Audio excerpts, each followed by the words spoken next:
بسم اللہ الرحمن الرحیم۔ السلام علیکم ورحمۃ اللہ وبرکاتہ۔ آج میں آپ سے ایسی دو احادیث کریمہ بیان کرنے جا رہا ہوں جو ایک دوسرے سے الگ لگتی ہیں، یعنی ایسا محسوس ہوتا ہے کہ اگر یہ حدیث پاک صحیح ہے تو وہ حدیث پاک غلط، اگر وہ حدیث پاک صحیح ہے تو یہ حدیث پاک غلط۔ آخر ایسا کیوں ہے؟ کیا واقعی میں دونوں حدیث پاک غلط ہیں یا دونوں حدیث پاک صحیح ہیں؟ اس کا کوئی جواب ہوگا۔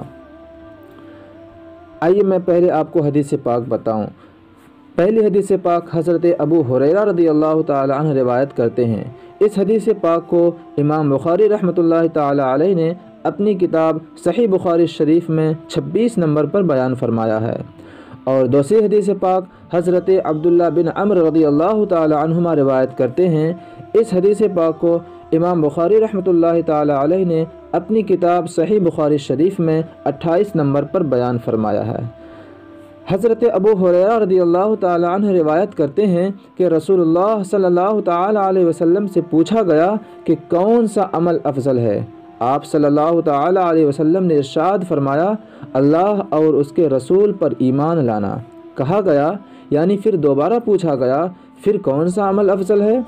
آپ صلی اللہ تعالی علیہ وسلم نے ارشاد فرمایا، اللہ کی راہ میں جہاد کرنا۔ کہا گیا یعنی پھر تیسری بار پوچھا گیا، پھر کون سا عمل افضل ہے؟ آپ نے ارشاد فرمایا، حج مبرور۔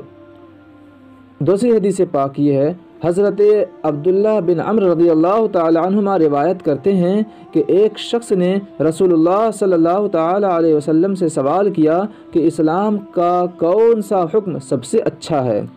آپ صلی اللہ علیہ وسلم نے ارشاد فرمایا، تم کھانا کھلاؤ اور ہر شخص کو سلام کرو، خواہ اس کو پہچانتے ہو یا نہیں۔ اسی طرح ایک اور حدیث پاک ہے جس کو حضرت ابو موسیٰ اشعری رضی اللہ تعالی عنہ روایت کرتے ہیں۔ اس حدیث پاک میں یہ ہے کہ اسلام کا افضل عمل لوگوں کو اپنی زبان اور اپنے ہاتھ کے ضرر سے محفوظ رکھنا ہے۔ تو محترم سامعین، دیکھا آپ نے کہ ان تینوں احادیث کریمہ میں رسول اللہ صلی اللہ تعالی علیہ وسلم سے یہ پوچھا گیا کہ اسلام کا کون سا عمل افضل ہے، اسلام کا کون سا حکم اچھا ہے۔ آپ صلی اللہ تعالی علیہ وسلم نے ہر ایک میں الگ الگ جواب دیا۔ کسی میں یہ جواب دیا کہ اسلام کا افضل عمل اللہ اور اس کے رسول پر ایمان لانا ہے۔ کسی میں یہ جواب دیا کہ اسلام کا سب سے اچھا حکم لوگوں کو کھانا کھلانا اور ہر شخص کو سلام کرنا ہے۔ اسی طرح حضرت ابو موسیٰ اشعری رضی اللہ تعالی عنہ کی روایت میں یہ جواب دیا کہ اسلام کا افضل عمل لوگوں کو اپنے ضرر سے محفوظ رکھنا ہے۔ آخر ایسا کیوں ہے؟ تینوں حدیث پاک میں آپ صلی اللہ تعالی علیہ وسلم نے ایسا جواب کیوں ارشاد فرمایا؟ تو آئیے میں آپ کو بتاؤں۔ اس کے دو جواب ہیں۔ ایک جواب تو یہ ہے کہ افضل ہونا مختلف حالات اور مختلف لوگوں کے اعتبار سے ہے۔ مثال کے طور پر جو شخص جہاد کا اہل ہو اس کے لیے جہاد کرنا دوسری عبادتوں سے افضل ہے، اور جس کے والدین بے سہارا ہوں اگر وہ ان کو چھوڑ کر جہاد کرنے کے لیے جائے گا تو اس کے والدین ضائع ہو جائیں گے۔ اس کے لیے والدین کی خدمت کرنا جہاد کرنے سے زیادہ افضل ہے۔ اور جب کفار کا مسلمانوں کے شہر پر حملہ ہو جائے تو تمام عبادتوں سے افضل جہاد کرنا ہو جاتا ہے۔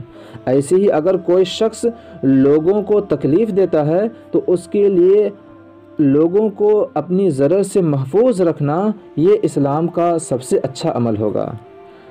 تو عمل کا کسی کام کا افضل ہونا، بہتر ہونا، یہ مختلف حالات اور مختلف لوگوں کے اعتبار سے ہے۔ اور اس کا دوسرا جواب یہ ہے کہ جن عبادتوں کو آپ صلی اللہ تعالی علیہ وسلم نے افضل ہونا ارشاد فرمایا اس کا مطلب یہ ہے کہ یہ افضل اعمال کی قبیل سے ہیں، یعنی کھانا کھلانا، لوگوں کو ضرر سے محفوظ رکھنا، سلام کرنا، جہاد کرنا، یہ سب افضل کاموں میں سے ہیں۔ اس کا مطلب یہ نہیں کہ یہی افضل کام ہے، بلکہ یہ سارے کام افضل کاموں میں سے ہیں۔ محترم سامعین، آپ کو ان تینوں احادیث کریمہ کا مطلب اچھی طریقے سے سمجھ میں آ گیا ہوگا۔ اور ان تینوں احادیث کریمہ کے درمیان جو ظاہری طور پر اختلاف نظر آ رہا تھا وہ اختلاف ختم ہو گیا ہو۔ اگر حقیقت کی نگاہ سے دیکھا جائے تو ان تینوں احادیث کریمہ بلکہ تمام احادیث کریمہ کے درمیان کوئی اختلاف نہیں ہے، اگرچہ ظاہری طور پر اختلاف نظر آتا ہے لیکن حقیقت کی نگاہ سے دیکھنے پر کوئی اختلاف نظر نہیں آئے گا۔ ثواب کی نیت سے اس حدیث پاک کو ضرور آگے شیئر کریں۔ السلام علیکم ورحمۃ اللہ وبرکاتہ۔